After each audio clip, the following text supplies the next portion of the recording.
Good morning students.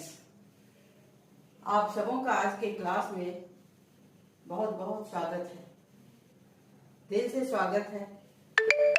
आप सबों से रिक्वेस्ट है कि आज का टॉपिक हम लोगों को बहुत ही लगन लगाकर पढ़ना है, क्योंकि जो टॉपिक पढ़ाने जा रहे हैं हम लोग साथ मिलकर पढ़ेंगे। जो टॉपिक है हमारा वो है एनिमल टैक्सोनॉमी, जो बहुत ही इम्पोर्टेंट है, चाहे वो नीट के बच्चे हो या फिर डिग्री पार्ट 1 के बच्चे हो। डिग्री पार्ट 1 के बच्चे जो जिनका ऑनर्स है वो पेपर फर्स्ट में इनवर्टिब्रेट्स के बारे में पढ़ते हैं।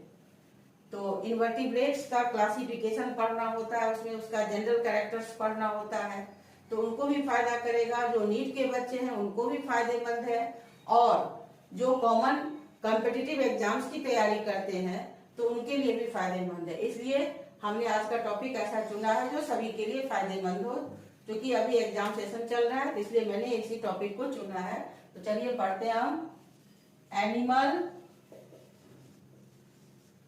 टैक्सोनॉमी। आज का जो हमारा टॉपिक है वो है animal taxonomy.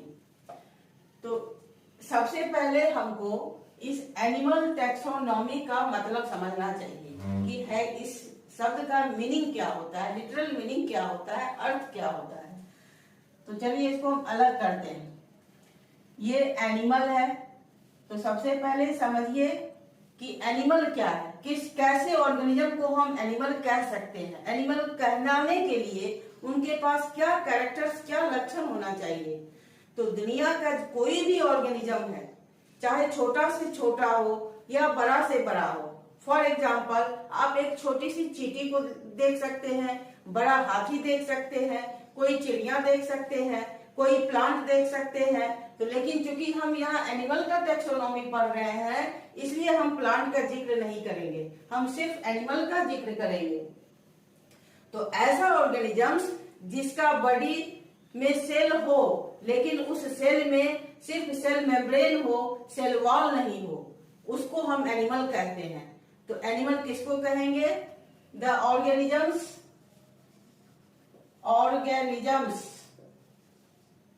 Without cell wall, मतलब ऐसा ऑर्गेनिज्म जिसके सेल में सेल वॉल एब्सेंट हो, उसको हम एनिमल कहेंगे। दूसरा ये टैक्सोनॉमी है, तो टैक्सोनॉमी में इसको भी अलग कीजिए, दो टर्म से मिलकर बना है। ये है टैक्सॉस और प्लस नोमॉस। टैक्सॉस मीन्स होता है अरेंजमेंट, टैक्सॉस मीन्स अरेंजमेंट, और नोमोस मीन्स होता है लॉ। तो इस तरह एनिमल टैक्सोनॉमी दोनों का अलग अलग लिटरल मीनिंग हम ये समझे कि टैक्सोनॉमी दो टर्म से मिलकर बना है, टैक्सॉस प्लस नोमोस, जिसमें टैक्सॉस का मतलब होता है अरेंजमेंट, नोमोस का मतलब होता है लॉ। इट मीन्स टैक्सोनॉमी का मतलब हुआ लॉ ऑफ अरेंजमेंट। ये लॉ ऑफ अरेंजमेंट क्या है? किसी भी चीज को एक डिफिनिट ऑर्डर में उनके कैरेक्टर्स के आधार पर अरेंज करना, इसी को क्या कहते हैं? अरेंजमेंट। और अरेंजमेंट ऑफ जो प्रिंसिपल फॉलो होता है उसी को हम लॉ कहते हैं। इट मीन्स ये टैक्सोनॉमी का मतलब हुआ लॉ ऑफ अरेंजमेंट, और एनिमल्स का मतलब आपको समझ में आ गया। तो इसका मतलब एनिमल टैक्सोनॉमी में हम क्या पढ़ेंगे? तो एनिमल टैक्सोनॉमी में हम एनिमल्स को उनके कैरेक्टर्स के आधार पर, इंटरनल और एक्सटर्नल कैरेक्टर्स के आधार पर किस तरह ग्रुप्स, सब ग्रुप्स में डिवाइड किया जाता है, क्लासिफाई किया जाता है डिफरेंट फाइला में, उसी के बारे में हम स्टडी करेंगे। तो अब आप समझ गए कि एनिमल टैक्सोनॉमी क्या है। Animal taxonomy is that specific branch of biology in which we study about identification. Identification means कि सबसे पहले एनिमल को आइडेंटिफाई करना होता है कैसे करते हैं? तो कैरेक्टर्स के आधार पर। तो animal taxonomy is that branch of biology in which we study about, किसके बारे में स्टडी करते हैं? नोमेनक्लेचर के बारे में, उसके आइडेंटिफिकेशन के बारे में, और उसके और भी जो अदर एस्पेक्ट्स होते हैं क्लासिफिकेशन के लिए, उन सब के बारे में। तो उसी को हम एनिमल टैक्सोनॉमी कहते हैं। तो चलिए इसको मैं लिख देती हूं।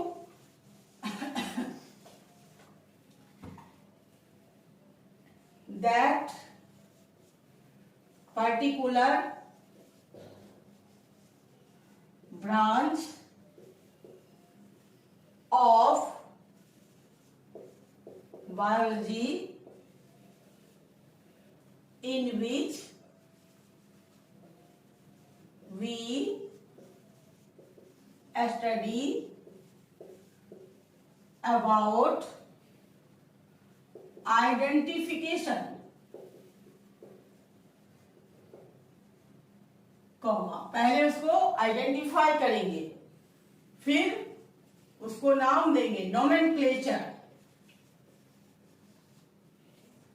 identification, nomenclature and classification.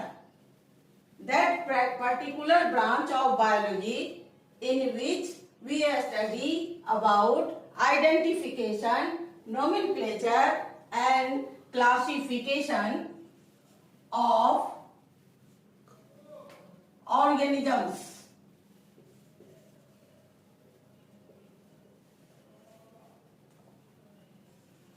On the basis of their scientific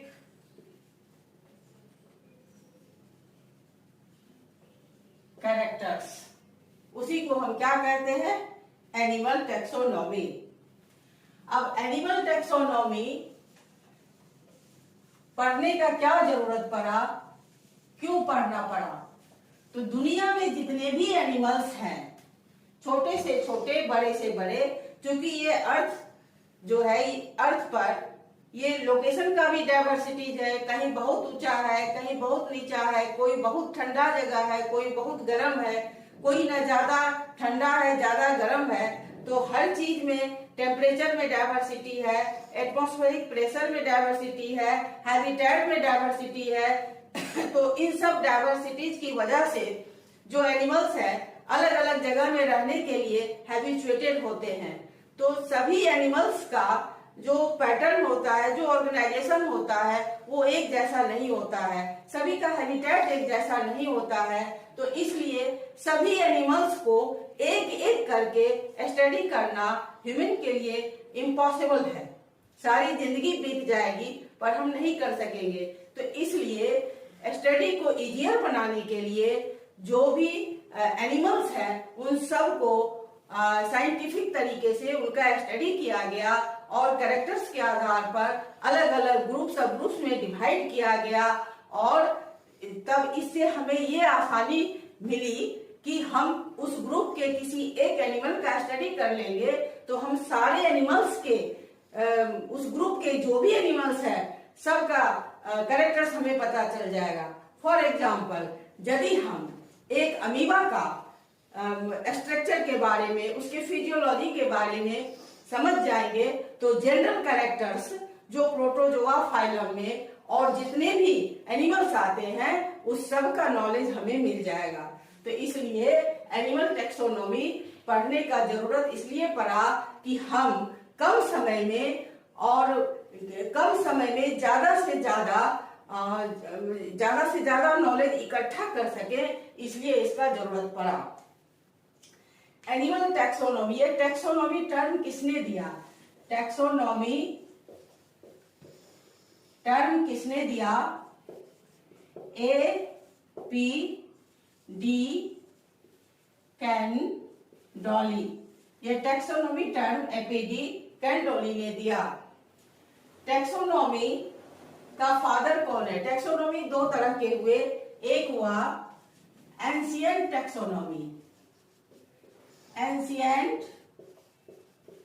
taxonomy, और दूसरा हुआ मॉडर्न टैक्सोनॉमी। एंशिएंट मीन्स प्राचीन, बहुत पहले। तो सबसे पहले, बहुत पहले एंशिएंट टैक्सोनॉमी के फादर हैं एरिस्टोटल।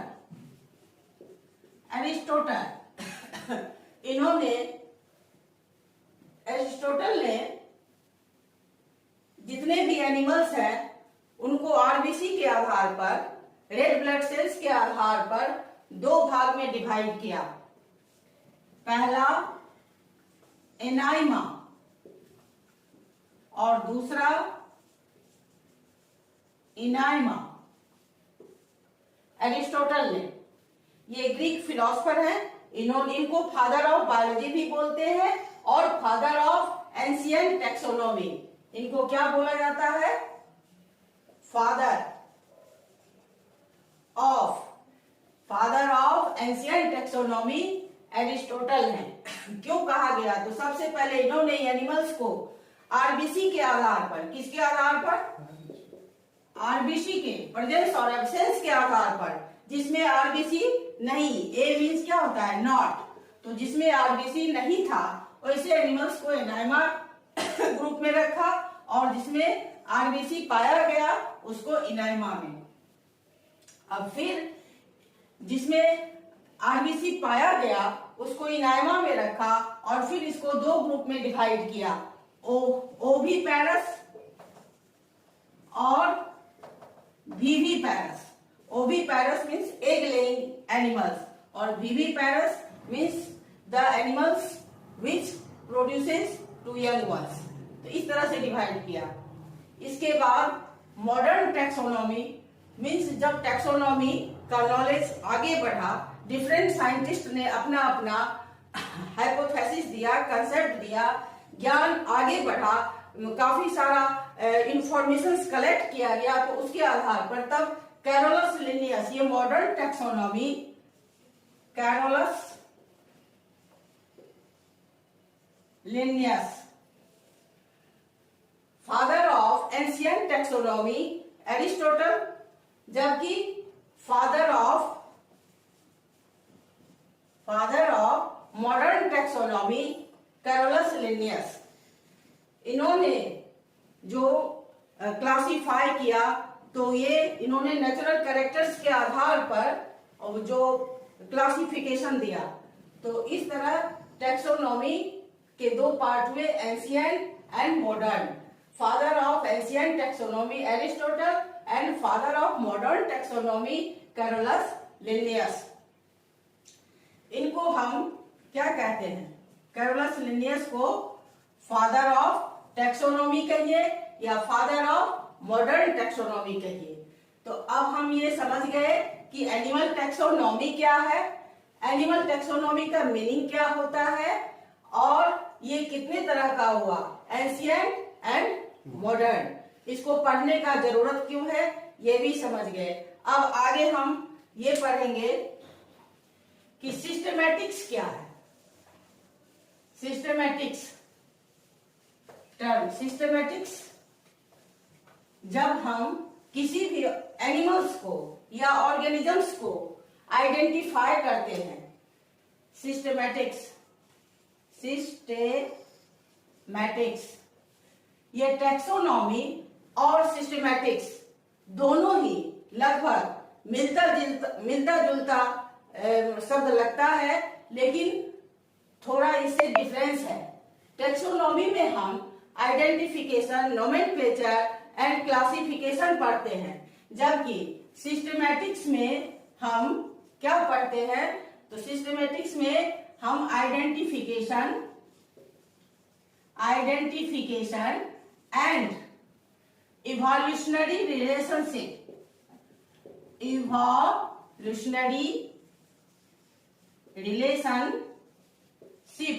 ऑफ ऑर्गेनिजम्स, इसके बारे में पढ़ते हैं। इसमें हम इवोल्यूशनरी रिलेशनशिप के बारे में नहीं पढ़ते हैं, लेकिन सिस्टेमैटिक्स में हम इवोल्यूशनरी रिलेशनशिप के बारे में पढ़ते हैं। यही दोनों में डिफरेंस है, सिस्टमैटिक्स एंड टैक्सोनॉमी में। अब हम एनिमल टैक्सोनॉमी को के अंदर क्या क्या पढ़ेंगे ये जानना चाहते हैं। एनिमल टैक्सोनॉमी के अंदर हमने क्या किया, एनिमल्स को कैरेक्टर्स के आधार पर ग्रुप सब ग्रुप में डिवाइड किया।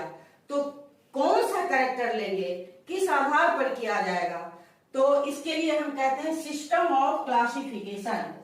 System of classification.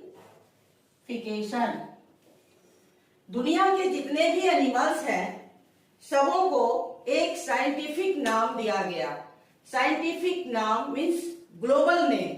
दो तरह के नाम होते हैं, एक वर्नाकुलर और लोकल नेम, और एक साइंटिफिक नेम, बायोलॉजिकल नेम, ताकि उस नाम से दुनिया के सारे देशों में किसी भी जगह में उसको जाना जाए, समझा जाए। फॉर एग्जाम्पल, हम कुत्ता को इंग्लिश में डॉग बोलते हैं और लोकल नेम कुत्ता हुआ।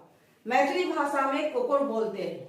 कोई एक जगह है जिसमें उसको नाई बोला जाता है, कुत्ता को नाई बोला जाता है, और अपने यहाँ नाई का मतलब होता है वो दाढ़ी बनाने वाला, मीन्स बार्बर। अब हम उस जगह में जाकर यदि हम कुत्ता को देखकर क्या बोलेंगे, यदि हमारे यहाँ आकर कोई नाई बोले तो इसका मीनिंग अलग हो जाएगा। तो इसलिए इसको साइंटिफिक नाम देने का जरूरत हुआ, जिसे हम बाइनोमियल नोमेनक्लेचर कहते हैं। कैरोलस लिन्नस ने उसके जेनेरिक और स्पेसिफिक नेम के आधार पर उसको साइंटिफिक नेम दिया गया, उसी को हम बाइनोमियल नोमेनक्लेचर कहते हैं। तो सिस्टम ऑफ क्लासिफिकेशन में भी बहुत सारे साइंटिस्ट आए। पहला, two kingdom system of classification. Two kingdom system of classification. ये दिया गया किसके द्वारा, कैरोलस लिन्नियस के द्वारा। Two kingdom system of classification Carolus Linnaeus के द्वारा दिया गया। इन्होंने दो पूरे जितने भी ऑर्गेनिजम्स हैं उनको दो किंगडम में डिवाइड किया गया। वो दो किंगडम क्या है, पहला है प्लांटी, दूसरा है एनिमेलिया। फिर थ्री किंगडम सिस्टम ऑफ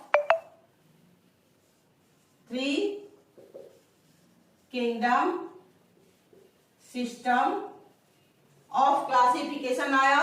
वो किसने दिया, हिकल ने। इसने क्या किया, जितने भी ऑर्गेनिजम्स थे कैरोलस लिन्नियस ने प्लांटी और एनिमेलिया किंगडम बनाया। तो इससे भी सेटिस्फाई नहीं हुआ, तो फिर और खोज आगे बढ़ा, तो थ्री किंगडम सिस्टम आया। वो हुआ पहला प्लांटी, दूसरा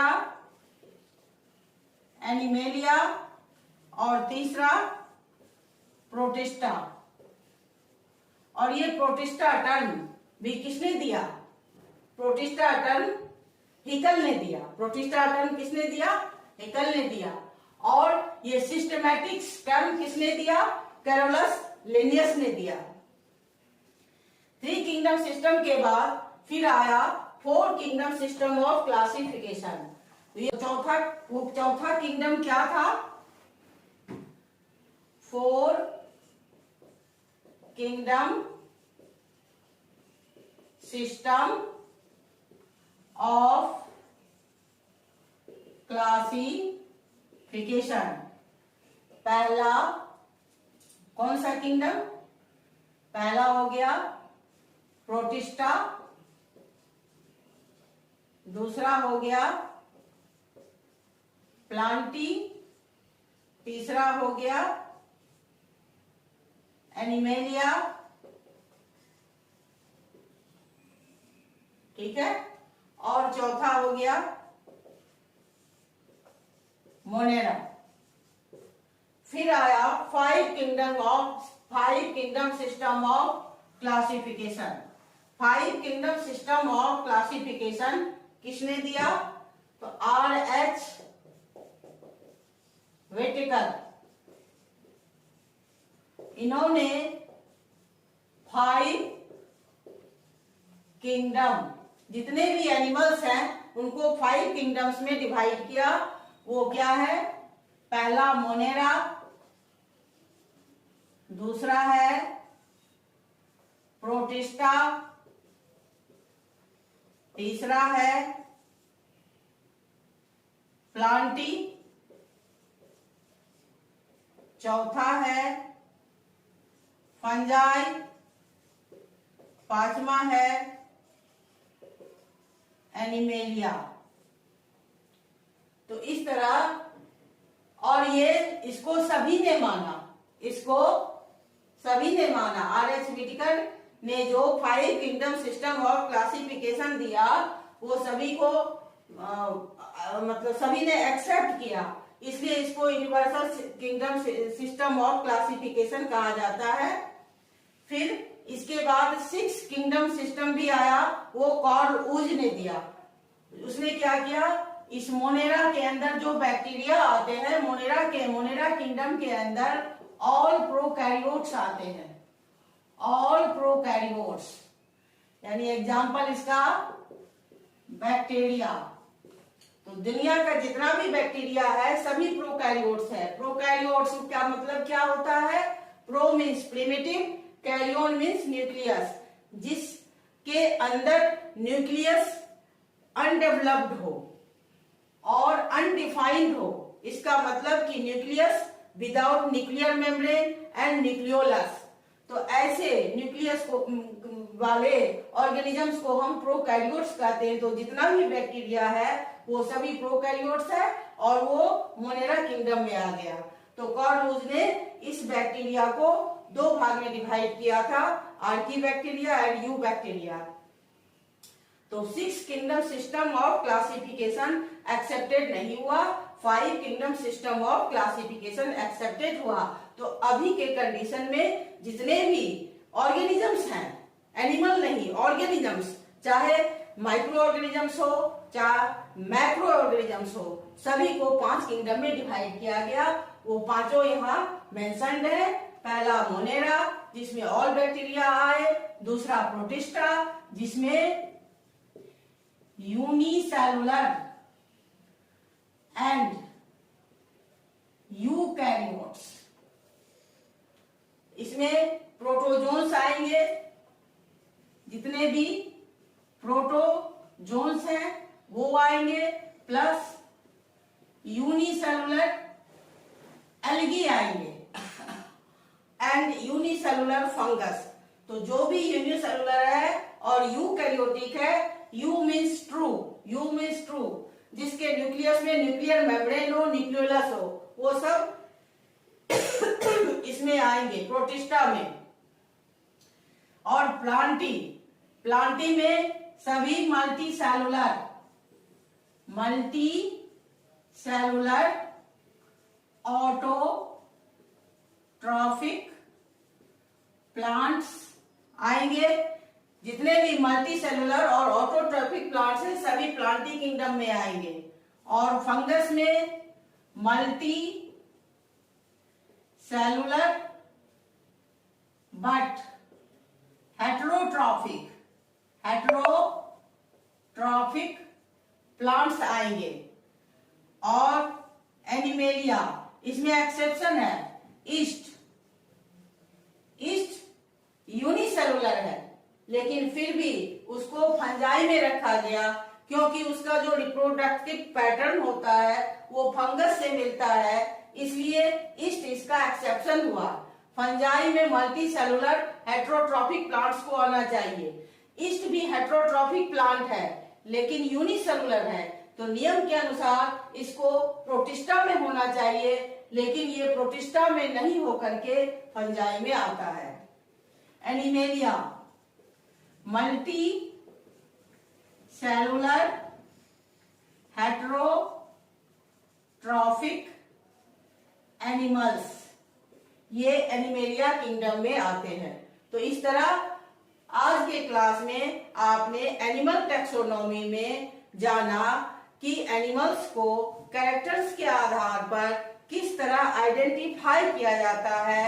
आइडेंटिफाई करने के बाद उसको ग्रुप और सब ग्रुप्स में डिवाइड किया जाता है। तो जो सबसे बड़ा ग्रुप है उसको किंगडम कहते हैं और वही पांचों किंगडम यहाँ पर मेंशन्ड है। ये पांचों किंगडम क्या है? Monera, Protista, Plantae, Fungi, Animalia. फिर से रिपीट कीजिए। Two kingdom system of classification किसने दिया? कैरोलस लिनियस ने दिया।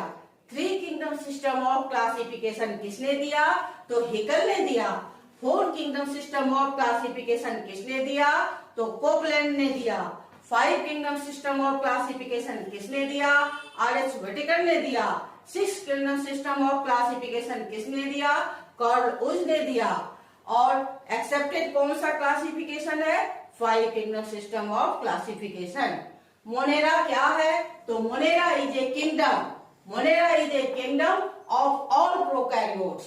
दूसरी तरह से बोल सकते हैं Monera is a kingdom of all the unicellular and कैसा चाहिए? यूनिसेलुलर मीन्स एक सेल का, unicellular and prokaryote organisms. Example bacteria. दूसरा प्रोटिस्टा क्या है? Protista is a kingdom of unicellular and eukaryotic organisms. इसका एग्जाम्पल होगा ऑल प्रोटोजोन्स, यूनिसेलुलर एल्गी। और प्रोटोजोन्स का मतलब अमीबा, पैरामीशियम, लिश्मानिया, ये सब प्रोटोजोन्स हैं। और यूनिसेलुलर एल्गी मीन्स क्लेमाइडोमोनास। तीसरा है प्लांटी। प्लांटी क्या है? Plantae is a kingdom of multicellular autotrophic plants. इसका मतलब हुआ कि ऐसा प्लांट्स जो मल्टी सेलुलर हो, ढेर सारा सेल्स हो और अपना भोजन खुद से बनाता हो, जिसमें फोटोसिंथेसिस होता हो। और फंजाई, ऐसे fungi is a kingdom of multi cellular heterotrophic plants.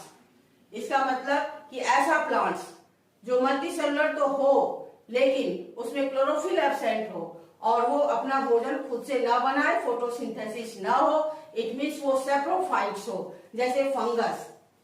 और animalia multi cellular heterotrophic animals. जितने भी एनिमल्स हैं वो मल्टी सेलुलर हो और हेटेरोट्रॉपिक हो, उसको एनिमेलिया किंगडम में रखा गया। अब एनिमेलिया किंगडम में जितने भी एनिमल्स हैं उन एनिमल्स को हम किस तरह कैरेक्टर्स के आधार पर डिफाइन करते हैं, उसी को हम इस एनिमल टैक्सोनॉमी में पढ़ते हैं। अब एनिमल टैक्सोनॉमी में जो डिवाइड किया गया उसका आधार क्या है? What are basis of animal taxonomy? क्या आधार है, किस आधार पर उनको डिवाइड किया गया? तो वो सब आधार है। पहला है ऑर्गेनाइजेशन लेवल। ऑर्गेनाइजेशन पहला है ऑर्गेनाइजेशन लेवल, मतलब उनके अंदर जो स्ट्रक्चर्स हैं। कुछ ऐसे एनिमल्स है जो सिर्फ एक सेल का बना है, कुछ ऐसा एनिमल्स है जो सिर्फ कुछ सेल्स का बना है, कुछ टिश्यू का बना है, कुछ ऑर्गन का बना है, कुछ ऑर्गन सिस्टम का बना है। इट मीन्स कितनी का ऑर्गेनाइजेशन सेलुलर लेवल है, किसी का क्या है टिश्यू लेवल है, किसी का ऑर्गन है तो किसी का ऑर्गन सिस्टम है। तो पहला आधार उनका सेलुलर लेवल ऑफ ऑर्गेनाइजेशन। जैसे प्रोटोजोआ का लेवल ऑफ ऑर्गेनाइजेशन प्रोटोप्लाज्मिक है, जबकि पॉलीफेरा का लेवल ऑफ ऑर्गेनाइजेशन सेलुलर है। प्लैटीहेल्मिन्थेस का टिश्यू लेवल है। इस तरह हम आगे पढ़ते जाएंगे और समझते जाएंगे। तो पहला बेसिस क्या है? Organisation level. दूसरा क्या है? सिमेट्री। जितने भी एनिमल्स हैं उनके बॉडी का एक डिफरेंट शेप होता है और उस शेप को सिमेट्री मीन्स की arrangement of body parts. Symmetry का मतलब क्या होता है कि जो बॉडी पार्ट्स है वो किस तरह से अरेंजमेंट है और उनको इस तरह से डिवाइड करना चाहिए कि किसी भी एक्सिस से कि वो दो इक्वल पार्ट्स में डिवाइड हो, उसी को हम सिमेट्री कहते हैं। तो इस आधार पर तो कुछ एनिमल्स ऐसे हैं जो कि एसिमेट्रिकल है। क्या है? एसिमेट्रिकल, कि किसी भी प्लेन से उसको यदि डिवाइड किया जाता है तो टू इक्वल पार्ट्स में डिवाइड नहीं होते हैं। ऐसे एनिमल्स को हम एसिमेट्रिकल कहते हैं। दूसरा रेडियली सिमेट्रिकल, कि उसको इस तरह से, जैसे ये है, सपोज ये एनिमल का शेप है और यहाँ ये सेंटर है, तो इसको इधर से डिवाइड कीजिए तो ये दो पार्ट्स, इधर से डिवाइड कीजिए फिर ये दो पार्ट्स, तो इस तरह से डिवाइड किया जाना चाहिए कि टू इक्वल हाफ्स में डिवाइड हो। तो इसको रेडियल सिमेट्री कहते हैं, कि किसी भी प्लेन से काटो लेकिन उसको सेंटर से गुजरना चाहिए। तो इधर से काटे तो ये 1 2, फिर इधर से डिवाइड करते हैं तो ये, इस तरह से इसको रेडियल सिमेट्री कहते हैं। और टू इक्वल, एक बायलैटरल सिमेट्री, जो राइट हाफ लेफ्ट हाफ, जैसे we are all the humans are bilaterally symmetrical. तो पहला ऑर्गेनाइजेशन लेवल, दूसरा सिमेट्री, तीसरा सिलोम। सिलोम के आधार पर जो बॉडी में उनका जो बॉडी है, सिलोम मीन्स होता है बॉडी कैविटी। तो ये उसमें ट्रू सिलोम है या फॉल्स सिलोम है क्या, या है ही नहीं। तो सिलोम के आधार पर तीन भाग में डिवाइड किए गए, acoelomate, pseudocoelomate and true eucoelomate. Acoelomate, acoelomate, a means not, जिसमें सिलोम है ही नहीं, बॉडी कैविटी है ही नहीं। और दूसरा सीडो सिलोमेट, सीडो मीन्स होता है फॉल्स, मतलब सिलोम तो है, बॉडी कैविटी तो है लेकिन फॉल्स है। और तीसरा you coelomate means true coelomate, coelomate present है। सिलोम का मतलब होता है body cavity lined by mesoderm. Body wall और गट के बीच जो कैविटी होती है उसी को हम बॉडी कैविटी या सिलोम बोलते हैं। और जब ये दोनों तरफ से मेजोडर्म से लाइन होता है तो इसको ट्रू सिलोम कहते हैं। और यदि ये मेजोडर्म से लाइन नहीं होता है तो इसे सीडो सिलोम कहते हैं। इस तरह तीन बेस हुए। चौथा है जर्मिनल लेयर्स। कोई भी ऑर्गेनिज्म जो है, किसी में दो जर्मिनल लेयर है, एक्टोडर्म एंड एंडोडर्म। तो ऐसे दो जर्मिनल वाले एनिमल्स को हम डिप्लोब्लास्टिक कहते हैं। और किसी में तीन जर्मिनल लेयर्स है, एक्टोडर्म, मेजोडर्म, एंडोडर्म, इसे हम ट्रिप्लोब्लास्टिक कहते हैं। तो इस तरह इन सब कैरेक्टर्स के आधार पर जो एनिमल्स है उनको डिफरेंट डिफरेंट ग्रुप्स में डिवाइड किया गया। तो और क्या आधार है भाई? तो सर्कुलेटरी सिस्टम, किसी में ओपन है किसी में क्लोज्ड है। ओपन सर्कुलेटरी सिस्टम का मतलब हुआ कि ब्लड जो है वो ओपन ट्यूब में नहीं फ्लो करेगा, वे सिर्फ किसमें, लिम्फ में फ्लो करेगा, इसे हीमोसिलोम कहते हैं। और किसी में क्लोज्ड ब्लड वेस्कुलर सिस्टम की ब्लड जो है ब्लड वेसल्स में फ्लो करेगा, इसके आधार पर। उसके बाद सेगमेंटेशन के आधार पर किसी में उनका बॉडी जो है उनमें सेगमेंटेशन है, किसी में ट्रू सेगमेंटेशन है, किसी में फॉल्स सेगमेंटेशन है। तो इस तरह की एम्ब्रियोनिक स्टडी के आधार पर जो एम्ब्रियोनिक स्टेज की में जो डेवलपमेंट होता है, तो किसी में पहले एनस का फॉर्मेशन होता है फिर माउथ का होता है। तो जिसमें पहले आगे एनस बना फिर माउथ, इसको क्या बोलते हैं, ड्यूटेरोस्टोमिया।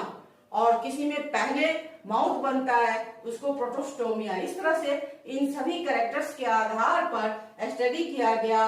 और जितने भी एनिमल्स हैं मीन्स मल्टी सेलुलर एनिमल्स यानी कि मेटाजोआ, उनको 10 और 11 फाइला में डिवाइड किया गया।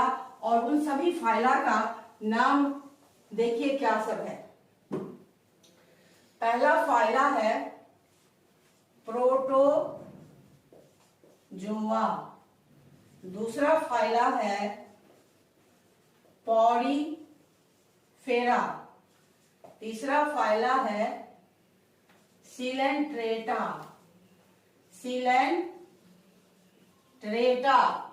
और चौथा फाइला है टीनोस्फोरा, पांचवा फाइला है, पांचवा फाइलम, फाइला नहीं फाइलम, प्लेटीफेरा, हेलमिंथिस। सिक्स्थ है निमेटिक, हेलमिंथिस और एस्केलमेंथिस। 7 है एनेलिडा। 8 है आर्थ्रोपोडा। 9th है मोलस्का। 10th है इकाइनोडर्माटा और 11th है हेमिकॉर्डाटा